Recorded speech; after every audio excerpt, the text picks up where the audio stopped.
when I look at you. A beautiful theme of every dream I ever knew. Down deep in my heart, I hear it play. I feel it start, then melt away, melt away. I hear music when I touch your hand. A beautiful melody. Welcome to Oakland Is. This show spotlights movers and shakers and image makers, people who make a difference every day in ordinary ways and in spectacular ways. Our special guest today is Mr. Edward Reed. Did I say that correctly? That's correct. Mr. Reed has a very interesting background. He has produced some marvelous works over a period of time. He's been written about in the Wall Street Journal newspaper. He's done work with jazz, media, drama, music, singing. Could you tell us about your life, how you started when you were a young person in the Bay Area? Well, And bring us up to date. I guess,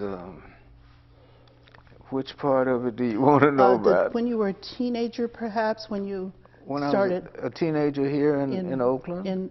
Oh, yes, or Richmond, wherever that was. Well, I grew up in L.A.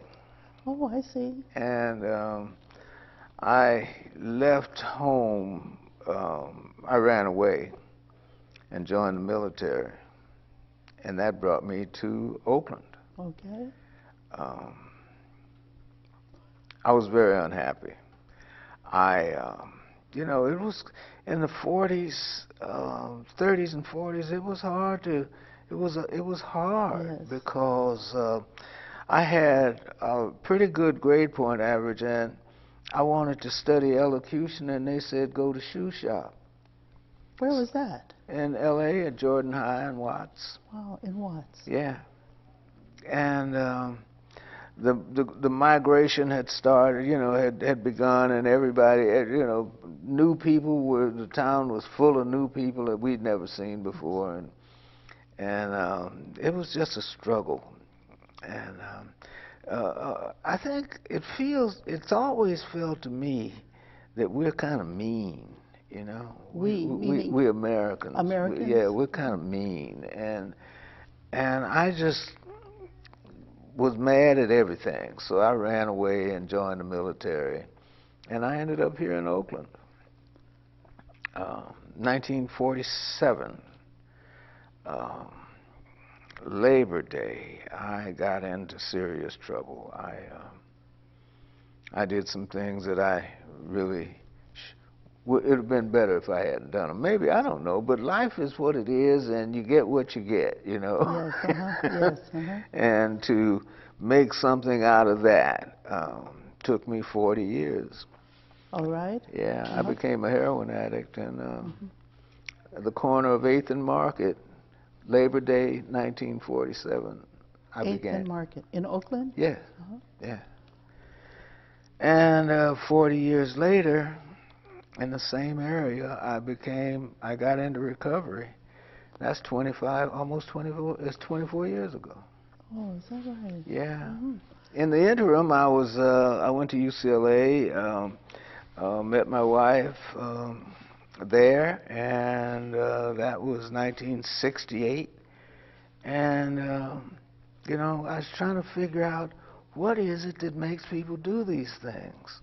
What makes people do these things? Yeah, like drugs and alcohol. Yes. What is it that gets us going?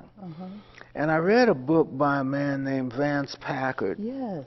The Hidden Persuaders. Yes. He wrote another one, The Waste Makers.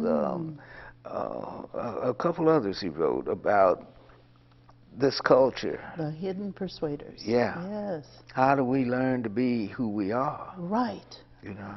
And did you discover how that happens? Yeah.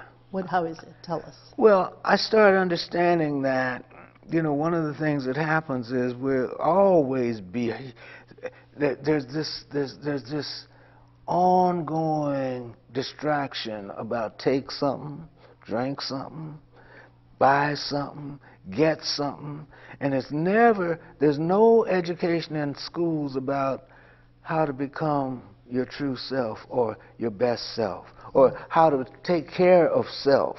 It's always about externals. Yeah. And so that sounds as though this is an American issue that you're describing? I think so. I think in a larger sense it's a world issue, but it's really condensed and congealed in America, where we're mean. Everybody's got a car. Cars are like confetti, and there's no way to make sense of what's going on. No way to make sense of what's going on because of all of the... There's such proliferation. Everybody's got so much. Proliferation, Know? clutter. Yeah, and this stuff is supposed to make us better, but it hasn't made us better. Go shopping. Yes. Yes. It's supposed to make us happy, Buy. but it hasn't made us happy. That's right. So therefore, with that discovery, the self-discovery process, because getting to know who one is really what the life journey is about. That's it. And so if one could find that out, then what happens? Well, then you get that, what I discovered was that I have some things that I really love, that I love to do, I love to think about. I love to think about what we're just talking about, you know, and I love to talk about it. And I love to sing. And my mother and I we sang all the time. Oh, yes. And my father sang too, but he was a railroad guy, so he was always gone. But my mother and I, she lost 4 children in childbirth. She was determined she was going to keep me alive if she had to strangle me to death. So, you were the only child that survived? Yeah, I was the only child, You had, no. Well, I have a brother. You have a brother? Yeah. He made it. He's a younger brother. I was the first, and it was difficult, and she and I struggled, you know. Yeah. So this thing about the art and practice of living well. Yeah. You mentioned that to me before we started. So you discovered that art and practice of living well? Yeah, I was working for the School of Public Health here in Berkeley, and we had a project called Children and the Environment, and they published the Wellness Guide. The Wellness Guide. And I thought, wellness is what we're after, because wellness is a practice. Yes, you know? Yes. That was at UC Berkeley? Yes. I think I heard about that. That was back in recent years, wasn't it? Yes, it was 64. The Wellness Guide. 63, 64. Well, the Wellness Guide was, they're still doing that, but it's changed. Yes. So I had been working in adolescent treatment at Thunder Road, one of the adolescent drug treatment programs, and they asked me to start to work with families, with the parents of those kids, and it was mainly Anglo women. Now, in my journey, I had gone to, my story, the short version, in and out of prison 4 times, in and out of nut houses or mental institutions 8 times, and 25 drug programs. Now, in those days, you could just go and check into the drug program, into the mental institute, and say, I'm crazy, and they'd let you in. And you could just stay 3 days, and then they'd say, Mr. Reed, I'm sorry. You're not crazy after all. Yeah, we can't find nothing wrong with you. There's nothing wrong with you.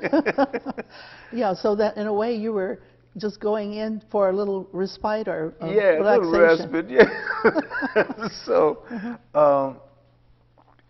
when I was always reading, Reading. I thought that using heroin was the stupidest thing anybody could do. I thought taking a needle out of Scabby Willie's arm and putting it in my arm was the most insane thing I could do, and I couldn't stop. Couldn't stop. Couldn't stop. Off switch broken. So we get into this whole thing of, what's wrong with me? My mother saying, maybe now you can find out what's wrong with you when I'm on my way to prison, right? So I went to work in the library. I read everything that you could find. I read Jung, Freud, Adler, you name it. 9.5 years. In prison? Yeah. In and out. On the installment plan, 9.5 years. Installment. In and out 4 times. Uh-huh. You know. When you say installment, what do you mean by that? Well, I went for 2, 2.5, 3, and 18 months. I see. Mm-hmm. So those are installments. Okay, I see. And so the library, would you say that was your source of finding the self? Yes. And self-discovery? That's what I was seeking. Yes. What's going on here? And you found it in the library? No. No. I found that the library didn't know. The library didn't know. How did Because you find out? what was written on addiction, you could put it in one hand. I see. So how did you discover what you wanted to know about yourself? I think it's truly happened with paying attention to the Buddhists. The Buddhist. I heard that just the other day. A Buddhist, and also I think it was a rabbi. Yeah. Someone said this, and I was a book called Devotion, but I have to get that book. I think if you put all the religions together, Mm-hmm. you can then find what you're looking for. Mm-hmm. But I couldn't find it in my mother's God. Mm-hmm. My mother's God, I couldn't stand him because her God was always going to strike me down. Oh, Was always going to hurt me. Mm-hmm. Was going to punish me. Yes. Was going to make me pay. Mm-hmm. And so I couldn't pray to that God, and so I had no God for a while. Mm-hmm. 1986, I got into 12-step programs, and after 25 drug programs. After 25 drug programs. So then there's something that has been said about persons who need drug treatment and then they're put in prison, but then they don't get the treatment that they need. They don't get what they need. So in this case, you were in treatment programs, but not in prison. Well, I didn't get any treatment in prison. Right, but those treatment programs were outside of prison. Oh, yeah. Oh, yeah. So therefore, would you think that the incarceration process would be benefited by having treatment programs within the prison? Of course. That's what it ought to be about. I think so too. Because, you know, we're so unkind, and we believe in that punishment. We pay trillions of dollars to build all them penitentiaries to punish people. What's the outcome we're looking for? Nobody ever asks. And plus, they have to turn them out when they get overcrowded. That's right. So we can't afford to feed them. So what are we doing? We're cluttering. We're doing another form of cluttering the environment, because then that says you're bringing out people who have a lot of toxicity in their system that has not been removed. Yes. And there's a cleansing that's needed. And I could actually see some of that being incorporated as a cleansing mechanism. Of course. Yeah. It could be, but we're so ignorant. Is that what it is? Or we're willing to Prima just... children, the Buddhist teacher, she said we're suffering from a fundamental and crippling ignorance. Oh, is that right? And look at it. The foundation of our belief systems is on quicksand. We believe stuff like punishment, like that's going to make somebody better. Who said that? Where'd that idea come from? Yes. Well, I just heard about a tree that this lady was giving a graduation speech. I was just watching it a few minutes ago, and it said that all of the individuals who had graduated were like trees who had roots, and even if a fire had come along and burned down the tree, they still had a root, but they had to go down deeper and to sustain. But that's not quicksand, but it does mean that there's a foundation there to build on and to come back. So it sounds like you have done a lot of this coming back. We have something called restorative justice that's about how to heal the harm that has been done. Right. So I was listening to you, and you have 2 CDs here. This one is called Love Stories. Right. This one is called The Song Is You. Yes. What does that mean, The Song Is You? Well, if you listen to yourself, you've got a song. Yes. And most people got a song. Yes. But they don't listen. They don't listen. And it's in listening to the song, that's how I started singing. You know, I've been singing all my life. But it never occurred to me, not really, to do a recording. Do you sing on the spot, for example? Yes. Could you sing a little tune right now?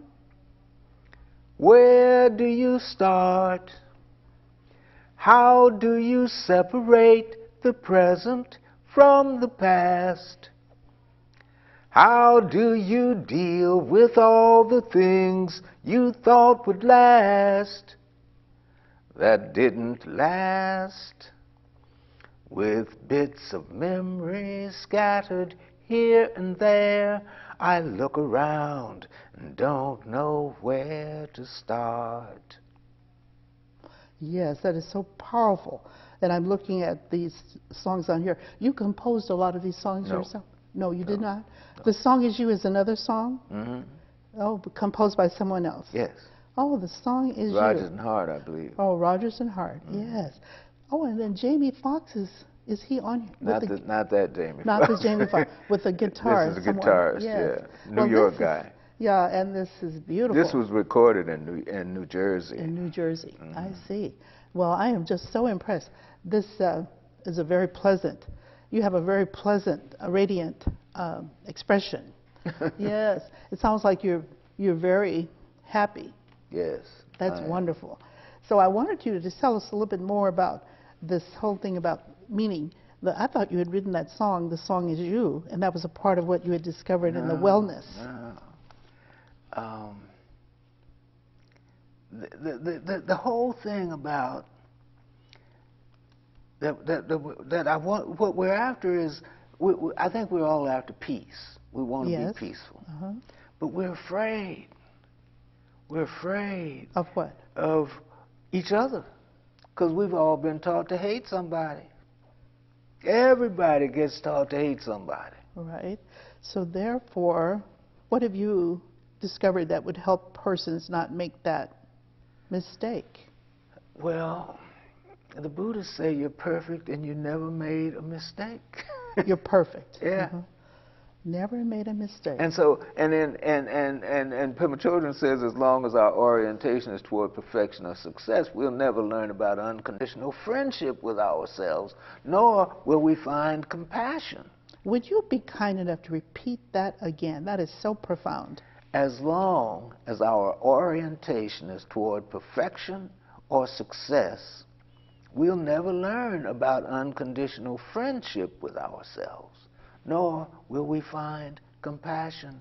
And without compassion, we can't care for ourselves, and if you can't care for yourself, you certainly can't care for nobody else. So the orientation to success or for success is the mistake. Yes. The orientation for success. For perfection. Perfection. Or success. Or success. And or success. And or success. Yes. Perfection and or success. Yes. As long as we have that orientation, we We're will sunk. not. What was the We're word? sunk. Sunk. We can't do it. All right. So then, if that is the fallacy or the orientation toward perfection and success, what is the recipe for getting the wellness going? You got to find out who you are and what you want and where you're going and what your purpose might be. Oh yeah, how you got to be you. How you got to be Got you. to look back here and accept everything. Go back. Uh-huh. God grant me the serenity to accept the things I can't change, the courage to change the things I can. I ain't got that courage. I need people to help me find that courage. You do? Yeah. You need help? Oh, yes. Well, do you think everybody needs help? Oh, yes. Okay, so We're you can't herd do it animals. alone. Okay, we're herd animals. We can't do it alone. No. So then, how do you go about getting support? Well, the 12-step program's got really good ideas, I think. Okay. You know, they say, come together and tell your truth. Tell the truth. Tell your truth. Your truth. Yeah. And anything else? And listen to other people. Listen to other people. Yeah. Listen to what they have to say. Yeah. Uh-huh. Sharing experience, strength, and hope. Sharing Experience, strength, and hope. experience, strength, and hope. That's wonderful. And we start to find we're not unique. That's we're all right. pretty much the same. When we start sharing, we discover that. Yes. So therefore, you have a beautiful recipe here for humanity. Sharing experience, Strength and hope. experience, strength, and hope. This can happen anywhere in the world. Yes. Yes. But we got to be open. Open. So how do you create conditions for being open? I got to accept everything. Accept everything. I got to accept everything. If it's here, I might as well accept it because it ain't going nowhere. It's done. It's done. Yeah. Like being oriented toward reality. Yes. Yeah, you don't deny No. what's real. You got to acknowledge what's here. You got to acknowledge what happened and forgive. Yes. Yeah. And see, I remember there's something one time, a workshop where we talked about acknowledging, appreciating, validating, and liberating Yes, ma'am. the talent, potential, and expertise Yes. of individuals, So, of anybody. Another piece of this is that everybody's been gifted. Yes. We got talent and ability. Yes. And until we acknowledge it and heed its dictates, the dictates of talent, the talent is the gift to give. I am not the gift. I am the gift giver because it was given to me. The song was given to me to give to others. Yes. And it ain't about me. It's about the song. It's about the gift. So would you say that sharing is the mode? Yes. Sharing. Oh, right. Because what we did in the Berkeley schools one time was a set of workshops called Sharing Expertise. Okay. Sharing. Yes. You didn't have to bring people from New York. They might be next door in the same building. It was about finding the success, or you say success is the wrong word. I was trying to think how we would get away from using the word success. But sharing successful instructional approaches is what it was about. Okay. So it worked. That's what success is. Did it work? Did it give you joy? It did. It did. And if you got joy, it was successful. That's right. It was liberating also. Yes. And it validated those persons who participated because it was about sharing, recognizing that the person you're sharing with also has some ideas. Yes. So reciprocity goes on. Yes. So it's both ways, sharing. And life is so complex. Modern life is so complex that we have to have assistance with it. Yes, that's right. So what was your, when you went to college, what were your subjects that you were taking? Well, for part of it, I was in drama. Was that at UC Berkeley? And media. No, that was at Sac State. Oh yeah, and at Irvine I was in drama too. Drama, okay. At UCLA it was about community development. I became a trainer, and you know that's all about. I helped develop organizations and staff development and you know, where are we going? What are we going to do? What's our mission? Mission statements? You know, all of that stuff. Yes. And so, because the whole thing, it seems to me, is I got to find clarity. You got to. You must seek clarity. Or I'll just be so unhappy. Okay. Because I'm muddling along, and it's not about what somebody else thinks. It's about what I think and what I believe and what works for me. What works? So the person I want to be, I need to see that person. You need to what? See that person. See the person. And the dictates of the heart of that person that I want to be, I need to write about them. And I need to talk about them. And that begins to be a meditation. Now see, that's another thing. We don't meditate in this culture. Oh, we don't? No, this is not a meditative culture. This is this is a culture about externals. So then meditating requires certain conditions, right? Yes. Quietness? Yes.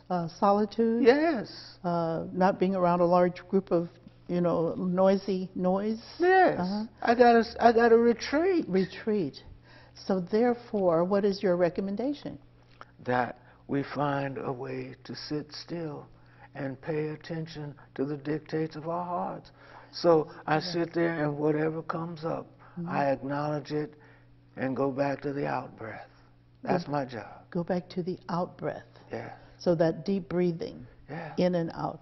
Yes, I've heard that. Relaxing, finding ways to do it. And so the primary focus then is on the person I want to be. That has to be my primary focus in my day. The first thing I need to think about is this person I want to be.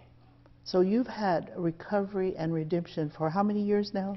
24 years. That's a long time. 24 years this month. That's right. Yeah. So then, for sustaining that kind of thing, sustainability, did you have to do anything? Was it the meditating and so forth to keep it all those years, or other things that you did? The primary intention. What is it? I'll guarantee you, you can go and ask anybody. The first person you meet will not know. Will not know what? They won't know who they are or how they got to be themselves. I see. They don't know what their purpose is. A purpose? They don't know what they want. Right. They don't know where they're going. Yes. They don't know that they need help. Okay. And they don't know what kind of people they want in their lives. All right. And they don't know what they can do to make this moment okay. Well, now, you have just given me a whole list. It sounded about 15 items. That would be a research. I could see that be put on a piece of paper where everyone would be about just doing all of that self-discovery about those things that you just mentioned. Yeah. And then they would be on the route to Peace. clarity, peace. Clarity. What else? Peace, clarity, Intention. intention. So intention. I've heard that with, what's his name? Dwyer? Yeah, Wayne Dyer. Dyer. I've forgotten the name of it. The power power of of intention. Yes. Yes, if you know what you're doing and why you're doing it, who you are, all of that, then your intention is guided. Yes. And you know your intention is about, you're about that. Yes. Wow. It sounds as though you have really come up with the success stories that we need to hear. So you do a lot of sharing with others? Well, I lecture on Thursday. I do a 2-hour lecture series Monday morning. Monday morning. Where? At Newbridge Foundation. In Berkeley. I do 2 hours on Thursday afternoons at Kaiser and Vallejo. Uh-huh. I do another hour at Kaiser and Vallejo with family members. So as we wrap up, I'm thinking that all of this information will be on the graphics about how to get your CDs. And then also, they could go to your website. Could you just share what that is? www. EdReedSings.com. EdReedSings.com. And Reed is spelled R-E-E-D. Yes, ma'am. EdReedSings.com. And they could learn a lot about what you are doing and all of those places that you speak. They won't learn about those things on the website because that's just about music. I'm about to expand that site. As we expand, so they can get in touch with you, I'm sure your phone number is going to be listed as well. I think so. Thank you so much. You're welcome.